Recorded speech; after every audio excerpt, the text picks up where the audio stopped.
Comer sangue. O que a Bíblia ensina? Esse tema tem muitos prós e contras. Muita gente vai concordar e muitas não irão. Mas se come ou não, ninguém vai para o inferno por causa disso. Deus proibiu definitivamente comer sangue em todas as épocas. Nos dias logo após o dilúvio, o Senhor disse: pavor e medo de vós virão sobre todos os animais da terra e sobre todas as aves dos céus. Tudo que se move sobre a terra e todos os peixes do mar nas vossas mãos serão entregues. Tudo que se move e vive ser-vos-á para alimento. Como vos dei a erva verde, tudo vos dou agora. Carne, porém, com sua vida, isto é, com seu sangue, não comereis. Se encontra em Gênesis 9, do 2 ao 4. Depois, na lei de Moisés, Deus simplesmente ordenou: qualquer homem da casa de Israel ou dos estrangeiros que peregrinam entre vós, que comer algum sangue, contra ele me voltarei e o eliminarei do seu povo, porque a vida da carne está no sangue. Eu vou-lo tenho dado sobre o altar, para fazer expiação pela vossa alma, porquanto é o sangue que fará expiação em virtude da vida. Levítico 17, do 10 ao 12. No Novo Testamento, a palavra de Deus continua a proibir o consumo de sangue, pois pareceu bem ao Espírito Santo e a nós não vos impor maior encargo além destas coisas essenciais, que vos abstenhais das coisas sacrificadas a ídolos, bem como do sangue, da carne de animais sufocados e das relações sexuais ilícitas. Destas coisas fareis bem se vos guardardes. Em Atos 15, do 28 ao 29. Veja também Atos 15, 20 e 21, 25. Essas proibições se aplicam a nós hoje? Alguns dizem que não, e argumentam que esses mandamentos do Novo Testamento tinham um propósito especial: evitar ofender os preconceitos dos judeus e permitir a partilha de refeições entre judeus e gentios. Eles dizem que as admoestações de Atos 15 foram meros conselhos para promover boas relações, mas não tinham a intenção de serem mandamentos inalteráveis de Deus. Assim, eles ensinam: não precisamos mais seguir essas proibições. Há 3 problemas com tal abordagem. Primeiro, língua usada. Esses não eram meramente conselhos de alguns homens. Atos 15, 28 diz especificamente que o Espírito Santo autorizou esse ensinamento, desde que o que os apóstolos disseram através do Espírito Santo foi inspirado por Deus, e não temos o direito a pô-lo de lado, como diz em João 16:13. Mas quando vier aquele Espírito de verdade, ele vos guiará em toda a verdade, porque não falará de si mesmo, mas dirá tudo o que tiver ouvido e vos anunciará o que há de vir. E em 1 Coríntios 14:37, se alguém cuida ser profeta ou espiritual, reconheça que as coisas que vos escrevo são mandamentos do Senhor. E em 1 Tessalonicenses 2:13, por isso também damos, sem cessar, graças a Deus, pois, havendo recebido de nós a palavra da pregação de Deus, a recebestes, não como palavra de homens, mas, segundo é na verdade, como palavra de Deus, a qual também opera em vós os que crestes. Ainda mais, esses mandamentos são chamados coisas essenciais, como em Atos 15, 28. O que é essencial não é opcional, não pode ser anulado por nossa vontade. Finalmente, essas decisões deviam ser observadas pelos irmãos, em Atos 16:4. E quando iam passando pelas cidades, lhes entregavam para serem observados os decretos que haviam sido estabelecidos pelos apóstolos e anciãos em Jerusalém. A palavra decisões se refere a decretos e ordenanças. As outras passagens onde ela é usada na Bíblia são Lucas 2:1, Atos 17:7, Efésios 2:15, Colossenses 2:14, onde ela é traduzida como decretos e ordenanças. Elas se referem a mandamentos obrigatórios, quer de César, nas primeiras 2 passagens, em Lucas 2:1 e Atos 17:7, ou quer de Deus nas 2 últimas, em Efésios 2:15 e Colossenses 2:14. A palavra observar é uma palavra frequentemente usada na Bíblia em relação à obediência da lei. Veja em Atos 7:53. Vós que recebestes a lei por ordenação dos anjos e não a guardastes. E em 21, 24: toma estes contigo, e santifica-te com eles, e faze por eles os gastos para que rapem a cabeça, e todos ficarão sabendo que nada há daquilo de que foram informados acerca de ti, mas que também tu mesmo andas guardando a lei. A linguagem usada nessas decisões certamente não deixa a impressão de que eram opcionais ou temporárias. Próximo ponto: contexto. O contexto de Atos 15 envolve a situação de alguns judeus cristãos tentarem forçar os gentios a guardarem a lei de Moisés. Veja os versículos de 1 a 5. A ideia nesse capítulo era para mostrar que essa posição era errada. Os gentios não precisavam guardar a lei de Moisés.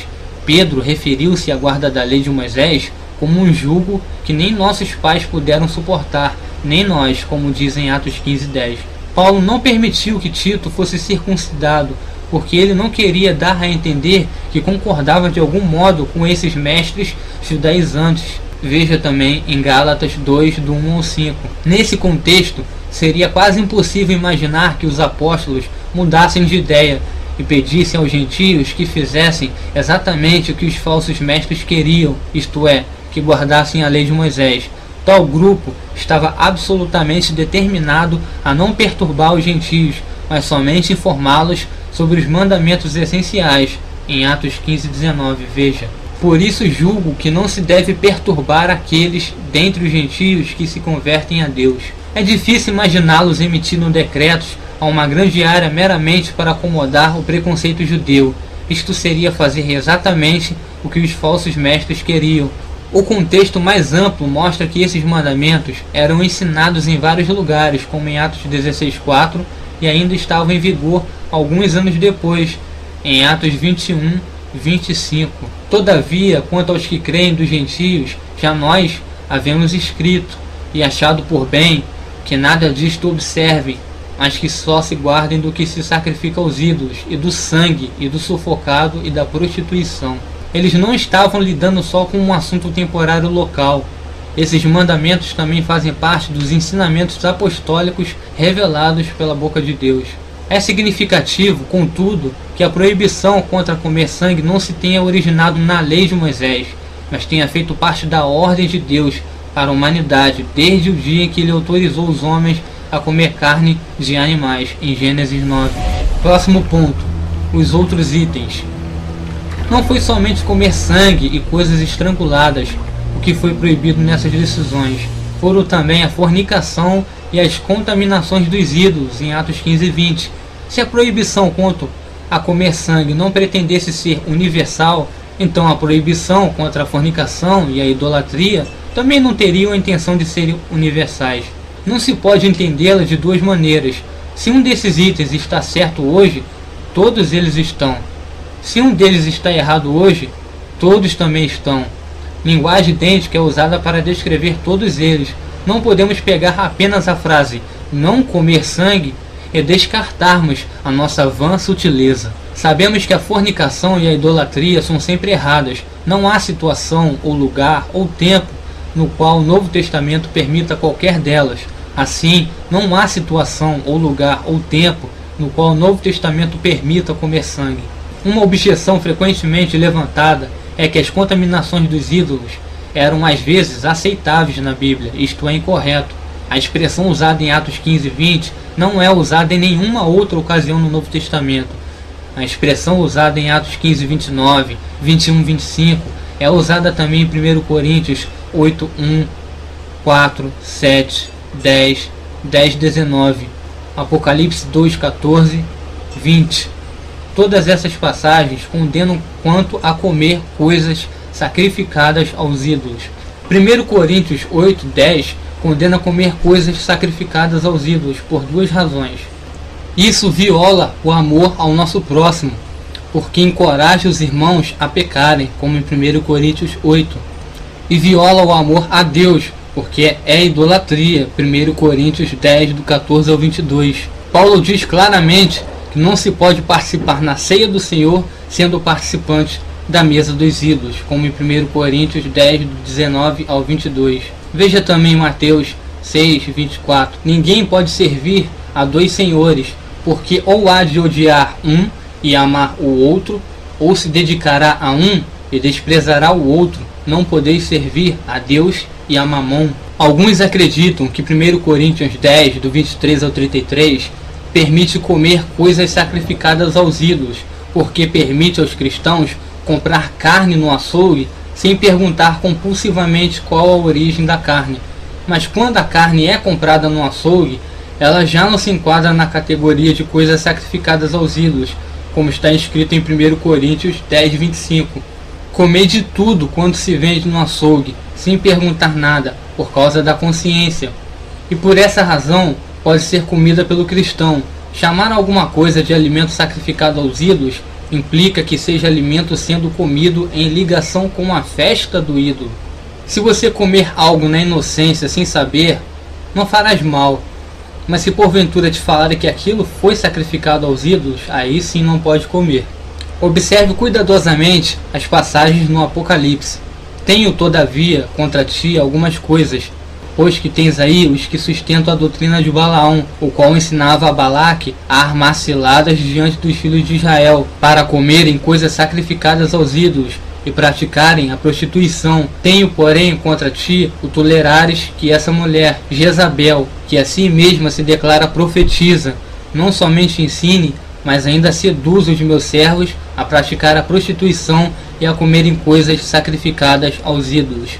Apocalipse 2, 14 e o 20.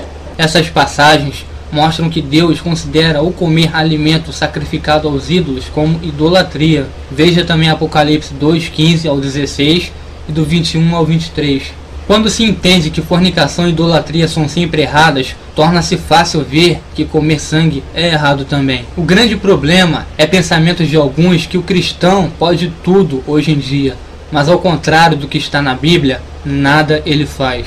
Só engrandece a si mesmo. Ao invés de a igreja ser exemplo para o mundo está entrando dentro das igrejas. Essa é a filosofia dos homens. O tudo pode. Ninguém está se preocupando em se policiar. As pessoas pecam, não cai nenhum peso sobre os ombros. Últimas observações.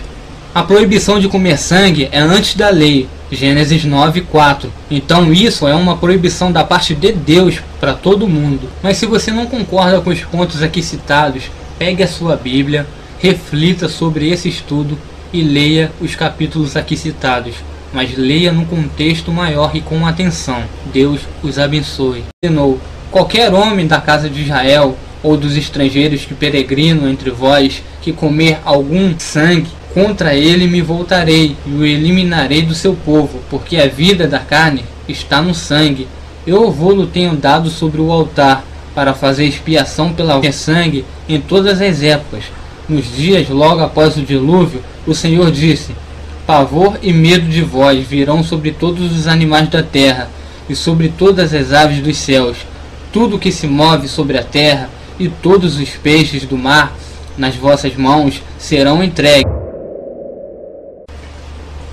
Comer sangue. O que a Bíblia ensina? Esse tema tem muitos prós e contras. Muita gente vai concordar e muitas não irão. Mas se come ou não, ninguém vai para o inferno por causa disso. Deus proibiu definitivamente comer.